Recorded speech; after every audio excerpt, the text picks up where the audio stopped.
Donc, bonjour, je suis très content de vous présenter mon projet de recherche. C'est ma première conférence et donc, voilà.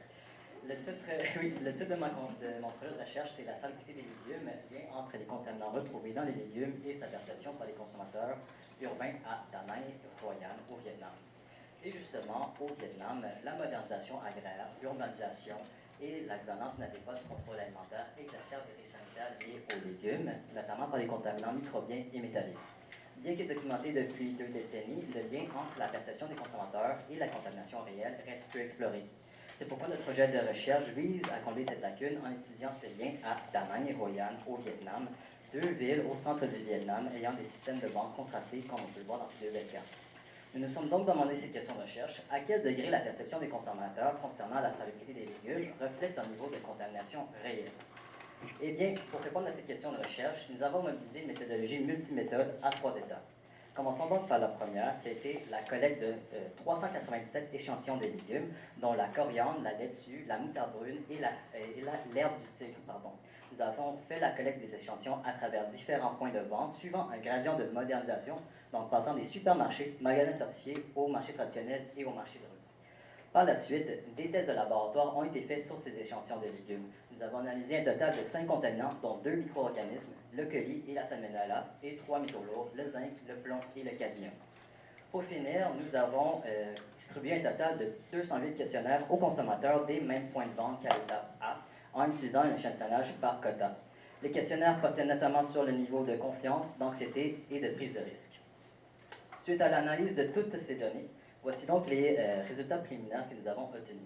Commençons donc par les 2 premiers graphiques ici, qui représentent le fait que le type de marché influence la teneur en contaminants, dont le colis et le cadmium présents au sein des légumes. Et qu'est-ce qu'on remarque ici, c'est que comparativement aux autres marchés, les marchés traditionnels se distinguent par des teneurs en E. coli et en cadmium nettement supérieures. Qu'en est-il de la perception?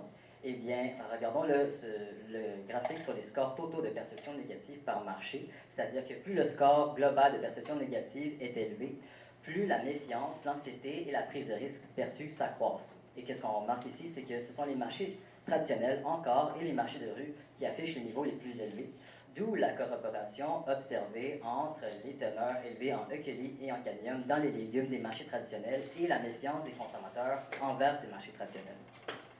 Par la suite, selon les données, il y a aussi un certain dilemme entre la confiance, l'anxiété et la prise de risque présents dans tous les marchés liés à des achats contraints, c'est-à-dire une absence d'alternative, et au manque d'informations sur la qualité des légumes.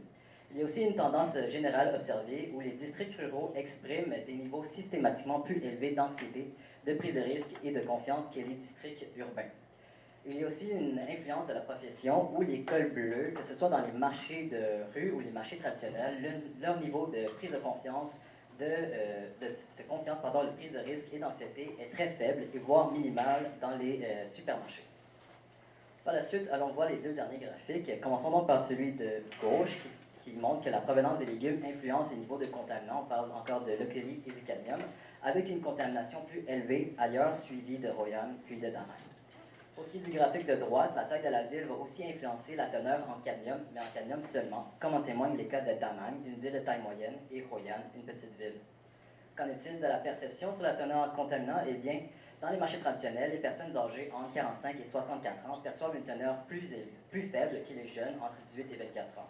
Selon la profession, les cols blancs estiment la contamination bien inférieure à celle perçue par les étudiants, tandis que les femmes au foyer la jugent nettement plus élevée. Pour ce qui est des magasins certifiés, eh bien, les résidents des zones rurales perçoivent une teneur en contaminants plus élevée que les urbains.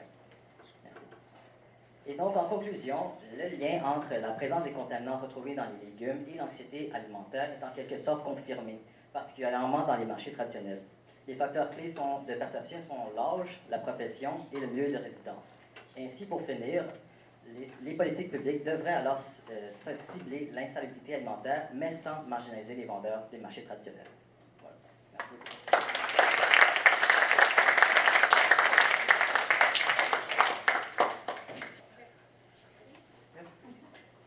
Hi everyone, my name is Gabriel, and today I will be presenting insights from my doctoral research on responsible food practices and equity challenges in Ecuador. And before I do that, I'd like to acknowledge that I carried this work as a Canadian as a student based in Canada, and this is made possible because of collaboration and trust of many colleagues and communities and participants in Ecuador. So I am sharing these insights today with humility and deep appreciation for this collaboration. So I'd like us to start by picturing two people shopping for food in Ecuador in the same city. One that makes time to stop at an agroecological fair, looking for vegetables they can't find elsewhere, and asking the producers if they could grow the grains that their grandparents used to cook. And the other stops by a corner store on their way home, picking up fresh and packaged foods, even though they are aware of red labels on some of them. So these two, both of them were navigating the same food policies, most of which we've discussed throughout this conference. But as we can presume, they're not doing so under the same conditions. And we can presume that their decisions are shaped by what they can access and maybe the meanings they give to foods, how practical they feel the foods are to them. And these everyday decisions matter a lot because in Ecuador, there is health problems like, for example, 1 out of 4 adults is affected by obesity, and ultra-processed food are considered a growing major problem in chronic diseases. So we've talked about some of these levers that Ecuador acts upon to promote healthier diets and transition towards more sustainable food systems. Some of which, one of which is the traffic light nutrition labels, traditional food promotion, and support for local markets, including agroecological fairs. And under a consumer perspective, these strategies are considered reflective of key dimensions of responsible consumption. And in the literature, we could see some studies that suggest that these strategies, when used by consumers, were associated with healthier diets, but evidence remained mixed and specific to some settings and some groups. So in our study, we're interested in knowing more who engages in responsible consumption and why. So we did that with a cross-sectional study with a questionnaire, anthropometric measurements, and ethnographies in 3 cities in Ecuador with over 4,000 participants. And some key insights. So we could document clear differences in how people engage with these strategies. For example, as for nutrition label use, and in particular with ultra-processed food intake, we indeed could see that label use in Quito was associated with less frequent UPF intake, but in Riobamba, those that were unaware of the labels were the ones who had less frequently ultra-processed foods. And this is logical, and we also could see that this group of those who were less aware of the label were more likely to be in rural areas, older and less educated. But strikingly, we could also see that this group had a regular consumption of ultra-processed food alongside low fruit and vegetable intakes. And quickly, for traditional foods and for agroecological fair users, the results were more or less the same. So they were also associated with with indicators of healthier diets, but were more frequent behaviors for people who had more education and higher income. So I'm sorry for going quickly, but overall, this study adds contextual insight to evidence that food environment policies often benefit those that already can act on them, already best positioned to use them. And yeah, we are aware of many limitations of the study, and I think they warrant that we go further on some of the variables that we have. For example, using more refined dietary data, and also using mixed methods research. And it reminds us that we need to reflect more on how can policies meet people where they are, but build trust and support diverse foods relationship. So thank you for your attention.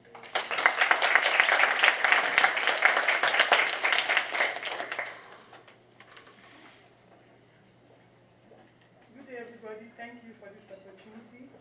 My name is Izevbizua, and I'll be talking on incorporating the One Health framework into human health risk assessment, a dynamic approach to environmental management. So generally, our world is faced with complex environmental problems, such as chemical mixtures, multiple stressors, climate change, with multiple pathways of exposure. Until now, we do not understand the risk and the effect of these exposures and the interactions on human health. Also, the health domains have been studied independently, and most of the assessments are not directly relevant to the affected population. So the aim of this research is to develop a holistic framework for human health risk assessment, incorporating the One Health approach to help us look at the interactions between humans, animals, and environmental health, consider the multiple pathways of exposure, incorporate more sources of knowledge, most importantly traditional knowledge, and create a system-based approach to human health risk assessment. How are we going to achieve this? We'll start by doing a scoping review to gather what's in the literature on One Health framework and the approaches that have been used. We are going to be assessing 3 databases: PubMed, Scopus, Web of Science, and Gray Literature to come up with the One Health framework, the approaches, and also the risk assessment frameworks that have been adopted. After that, we'll identify elements that will make up the framework for an integrated, holistic approach for human health risk assessment. This framework will be subjected to expert review in government, academia, and industry. We'll get their feedback and come up with a final document which we will test using existing data from Alberta Oil Sands region.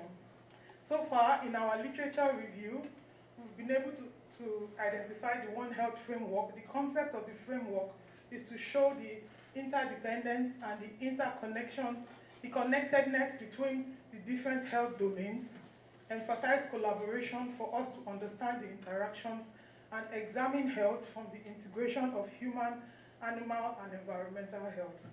So one key approach that has been documented in using the One Health framework is the system approach. The system approach helps you see the problem as a whole entity made up of different components that are related with each other, taking into account different perspectives of the problem. So to help you define a system, it's important for you to identify the aim of the system. What problems are we looking at? What questions do we want to answer? Who are the stakeholders? Who are the people influencing the system, influenced by the system, affected by the system, or affecting the system? What is the spatiotemporal dimension of this system, and how does it change over space and time? What are the restrictions that this system has placed on the lifestyle of the affected people, their culture, their food, their feeding habits, their health, and what are the consequences of the interactions of the different domains in the system? The next steps is to identify the risk assessment frameworks, the benefits and the limitations of all the frameworks, develop an integrated system, show the benefits and the limitations, and identify key points among the elements that we can integrate artificial intelligence, and then we'll go ahead and validate the framework. In conclusion, I would like to say that this work is very relevant, especially in the context of this conference, because it shows the effect of environmental pollution on food, the culture, the land, and the health. With this approach, we'll be able to look at the holistic problem, what is the current situation of the problem with respect to environmental pollution, incorporate traditional knowledge and make it more relevant to the affected users. Thank you for this opportunity, and I want to thank my supervisors.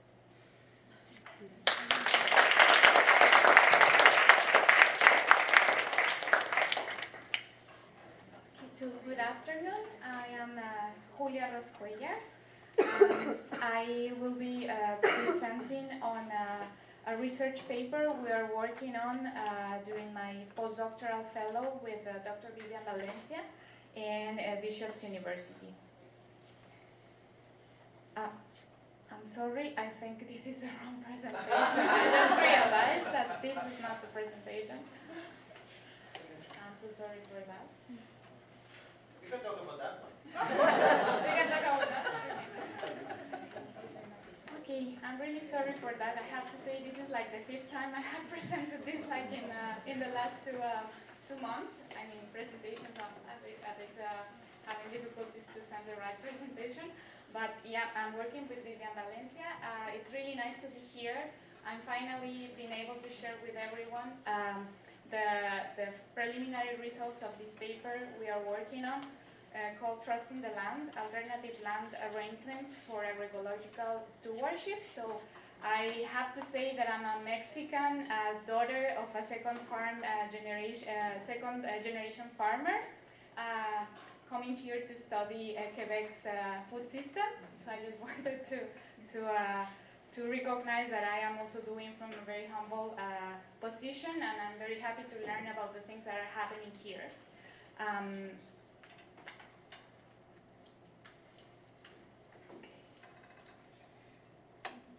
Okay, so urban expansion, land grabbing, farmland consolidation, agro-industrialization, and speculative investment have created, in general, a global land squeeze, as was highlighted in last year's IPES food report. This land squeeze is a major structural barrier to sustainable and just food systems.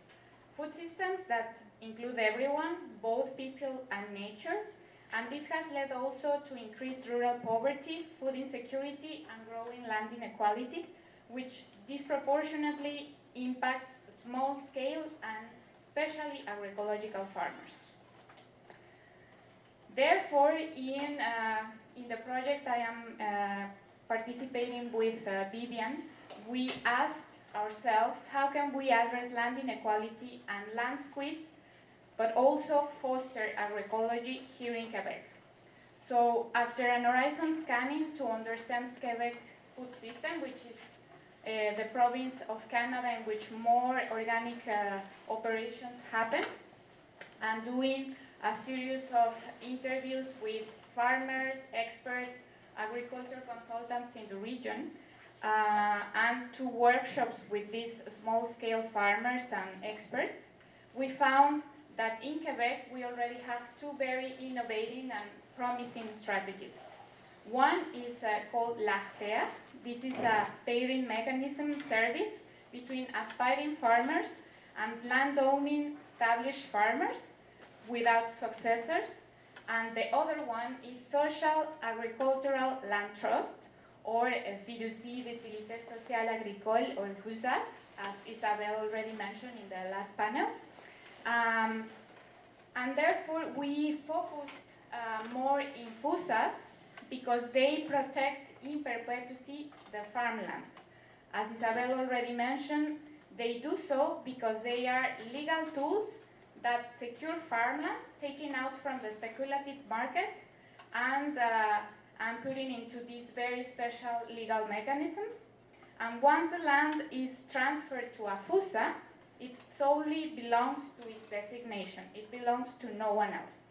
Furthermore, these mechanisms help aspiring farmers to have access to land through alternative land tenure or land governance models.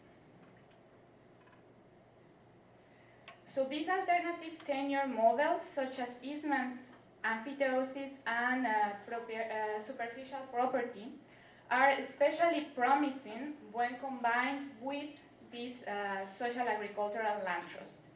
Easements, for example, allow a limited use of the land, but provide access at a cheaper price to aspiring farmers, while emphyteosis grant long-term usage rights in exchange for land improvement.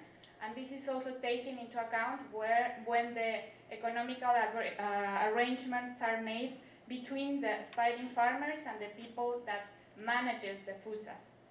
Therefore, these models differ in the rights they offer, but share these key advantages. They are generally more affordable than, of course, purchasing the land or renting the land, and they reduce the upfront cost or investment required to start a farm, and offer longer terms than standard leases, allowing farmers time to recoup their investments. I'm going to rush.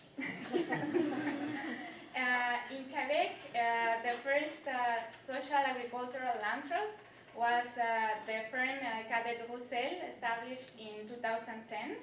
And, but I have to say that the number is rapidly growing.